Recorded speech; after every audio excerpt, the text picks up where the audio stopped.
Welcome to my channel. గోధుమ ఉప్మా కోసం carrot, పచ్చిమిర్చి, టమాటో, ఆనియన్స్ కట్ చేసుకోవాలి. కట్ చేసుకొని పక్కన స్టవ్ ఆన్ చేసుకొని ప్యాన్ పెట్టుకొని 2-3 టేబుల్ స్పూన్స్ ఆయిల్ వేసుకోవాలి. ఆయిల్ హీట్ అయిన తర్వాత పచ్చెనపప్పు, మినప్పప్పు వేసుకోవాలి. వేసుకున్న తర్వాత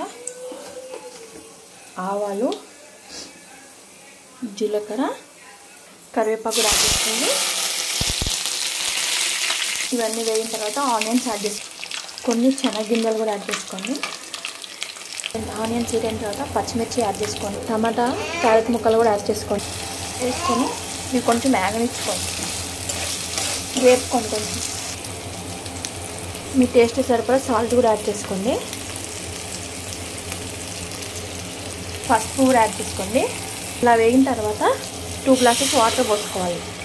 water add 2 or 3 glasses water ఉన్న తర్వాత వాటర్ ఒక పొంగు వచ్చే వరకు ఉంచుకోవాలి. ఇలా ఉడికిన తర్వాత రవ్వ యాడ్ చేసుకోవాలి. కొంచెం కొంచెం మెల్లగా పోసుకుంటూ యాడ్ చేసుకోవాలి, లేకపోతే ఉండలు కట్టేస్తుంది. ఉప్మా రెడీ అండి. Ready to serve.